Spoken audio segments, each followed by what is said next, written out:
दशक चौथा समास 10वा मुक्ती चतुष्टय. श्रीराम. मुळी ब्रह्म निराकार, तेथे स्फूर्तिरूप अहंकार, तो पंचभूतांचा विचार, ज्ञानदशकी बोलिला श्रीराम.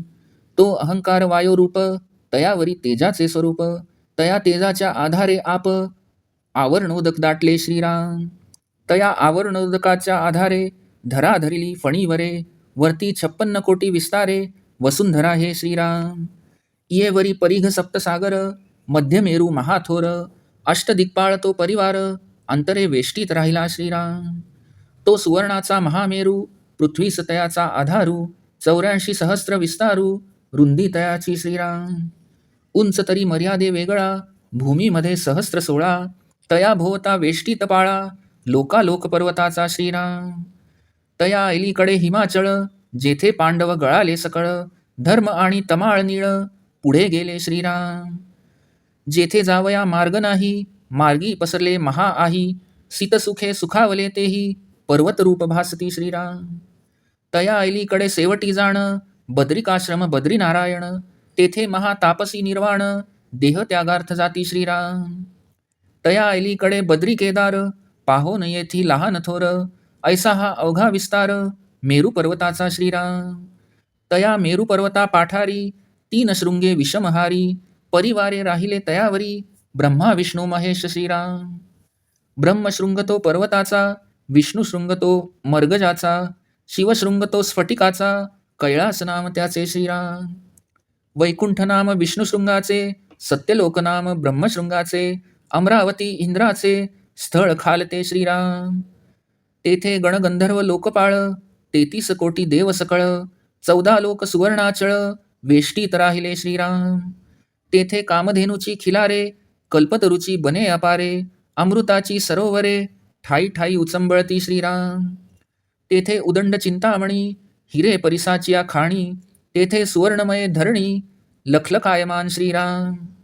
परमरमणीये फाकती किळा, नवरत्नाचिया पाषाण शिळा, तेथे अखंड हरुष वेळा, आनंदमय श्रीराम. तेथे अमृताची भोजने, दिव्य गंधे दिव्य सुमने, अष्टनायका गंधर्व गायने, निरंतर श्रीराम. तेथे तारुण्य ओसरेना, रोगव्याधीही असेना, वृद्धाप्य आणि मरण येना, कदा काळी श्रीराम.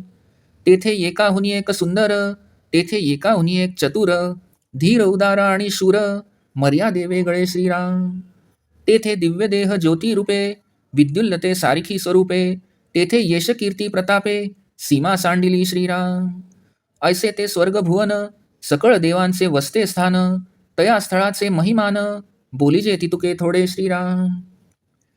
येथे ज्या देवाचे भजन करावे, तेथे ते देवलोकी राहावे, स्वलोकता मुक्तीचे जाणावे, लक्षण ऐसे श्रीराम.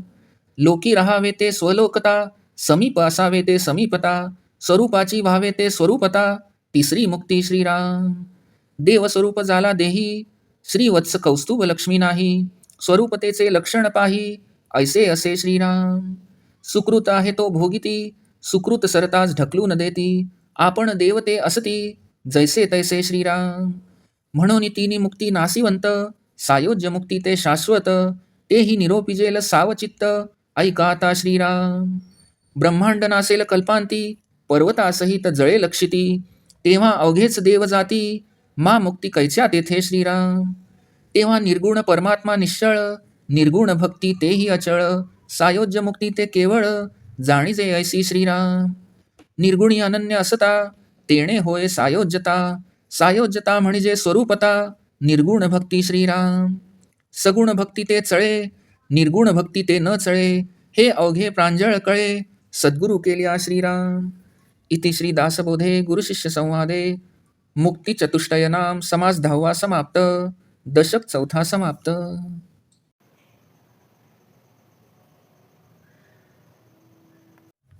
दशक चौथा समास 10वा मुक्ती चतुष्टय. श्रीराम. श्री समर्थ म्हणतात, मुळात ब्रह्म निराकार आहे, तेथे बहुश्याम हे मूळ स्फुरण उत्पन्न झाले, हाच अहंकार होय.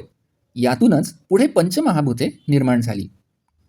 या संबंधीचा विचार ज्ञानदशकात सांगितला आहे. तो अहंकार वायुरूप असतो, त्यातून तेज तत्वाचे स्वरूप प्रगटते. त्या तेजाच्या आधाराने आप म्हणजे जलतत्व व्यक्त होऊन ते पाण्याच्या समुद्राच्या रूपाने सर्वत्र भरून राहते.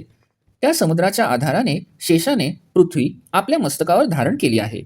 पृथ्वीचा विस्तार 56 कोटी योजने इतका आहे. तिच्या भोवती 7 सागरांचा वेढा असून मध्ये महाथोर असा मेरू पर्वत आहे. अष्टदिक्पाळांचा परिवार या अंतराला वेढून त्याचे रक्षण करतो. महामेरू पर्वत सुवर्णाचा असून पृथ्वीला त्याचाच आधार आहे. त्याची रुंदी 84 सहस्त्र योजने आहे. त्याच्या उंचीला तर मर्यादाच नाही. पृथ्वीच्या आत तो 16 सहस्त्र योजने गेलेला आहे.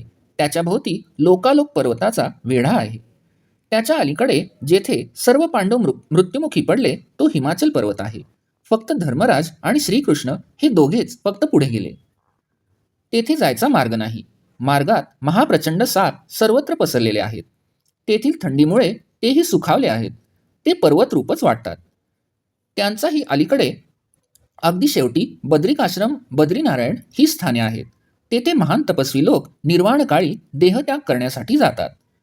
त्याच्याही अलीकडे बद्री केदार असून त्याच्या दर्शनासाठी लहान थोर सर्वच जातात. असा हा सर्व मेरू पर्वताचा विस्तार आहे. त्या मेरू पर्वताच्या पठारावर वाकड्या रेषेत 3 पर्वत शिखरे आहेत. तेथे परिवारासह ब्रह्मा विष्णू महेश हे 3 देव राहतात.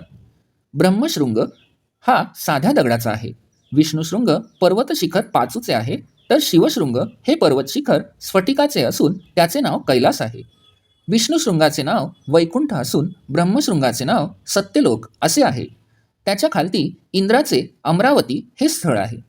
तेथे गण, गंधर्व, लोकपाल, 33 कोटी देव आणि सप्तस्वर्ग व सप्तपाताळ हे 14 लोक त्या सुवर्णाच्या पर्वतास वेढून राहिले आहेत. तेथे कामधेनूंचे कळप आहेत. कल्पतरूंची अपार वने आणि अमृताची ठाई ठाई उचंबळणारी सरोवरे आहेत. तेथे असंख्य चिंतामणी आहेत. हिऱ्यांचा व परिसाच्या खाणी आहेत व तेथील जमीन सर्व लखलखणाऱ्या सोन्याची आहे. ज्याचे परमरमणीय तेज सर्वत्र फाकत आहे अशा नवरत्नांच्या पाषाणशिळा तेथे आहेत. तेथे अखंड आनंदमय वातावरण असते. तेथे अमृताचे भोजन असते. दिव्य गंध, दिव्य फुले यांची लयलूट असते. तसेच अष्टनायिका व गंधर्व यांचे गायन निरंतर चालू असते. तेथे तारुण्य कधी ओसरत नाही, व्याधी असत नाही आणि वृद्धपणा व मरणही कधी येतच नाही. तेथे राहणारे लोक एकापेक्षा एक सुंदर, एकापेक्षा एक चतुर, धीर, उदार आणि अत्यंत शूर असतात. तेथील रहिवाशांचे देह दिव्य ज्योतिरूप असतात. विजेप्रमाणे लखलखीत त्यांचे स्वरूप असते आणि त्यांचे यश आणि प्रताप हे असीम असतात. ते स्वर्गभुवन सर्व देवांचे वसतिस्थान असून त्या स्थळाची थोरवी वर्णन करावी तेवढी थोडीच आहे. या मृत्यूलोकात असताना ज्या देवतेची उपासना माणूस करतो त्या देवतेच्या लोकात तो मृत्यूनंतर जाऊन राहतो. स्वलोकता मुक्तीचे लक्षण हे असे आहे. त्या देवतेच्या लोकात जाऊन राहणे ह्याला स्वलोकता म्हणतात. समीप असावे या समीपता मुक्ती म्हणतात. त्या देवतेचे स्वरूप प्राप्त होऊन राहणे ह्याला स्वरूपता मुक्ती म्हणतात. ही तिसरी मुक्ती आहे. त्याला विष्णूचे रूप मिळाले तरी त्यास श्रीवत्स, कौस्तुभमणी व लक्ष्मी यांची प्राप्ती होत नाही. स्वरूपता मुक्तीचे लक्षण हे अशा प्रकारचे आहे. पुण्याचा साठा असेपर्यंत त्या त्या लोकातील भोग भोगावयास मिळतात. पुण्याचा पूर्ण क्षय झाला की तेथून ढकलून देतात. मात्र त्या लोकातील देव तेथे तसेच पूर्वीप्रमाणेच असतात. म्हणून या तिन्ही मुक्ती नाशिवंत आहेत. सायुज्य मुक्ती ही अविनाशी आहे. ते कसे ते आता सांगतो. चित्त सावध ठेवून ऐकावे. म्हणून या तिन्ही मुक्ती नाशिवंत आहेत. सायुज्य मुक्ती ही अविनाशी आहे. ते कसे ते आता सांगतो. चित्त सावध ठेवून ऐकावे. कल्पांती ब्रह्मांडाचा नाश होतो. पर्वतासहित भूमी जळून जाईल. तेव्हा सगळे देवही जातील. तेव्हा मग तिथल्या मुक्ती कशा राहणार. याप्रमाणे कल्पांत जरी ओढवला तरी निर्गुण निश्चळ परमात्मा जसाच्या तसाच असतो. तो नाहीसा होत नाही. त्याचप्रमाणे निर्गुण भक्तीही अचलच असते. तिचाही नाश होत नाही. सायुज्य मुक्ती ही केवळ शाश्वत असते हे जाणून घ्यावे. निर्गुण परमात्म्याशी अनन्य असणे हीच सायुज्यता होय. सायुज्यता म्हणजे स्वस्वरूपता. तिलाच निर्गुण भक्ती म्हणतात. सगुण भक्ती चळते. निर्गुण भक्ती कधीही चळत नाही. हे काय रहस्य आहे हे सद्गुरू केल्यावर स्पष्टपणे कळून येते. इति श्री दासबोधे गुरुशिष्य संवादे मुक्ती चतुष्टय नाम समाज 10वा समाप्त. दशक 4था समाप्त.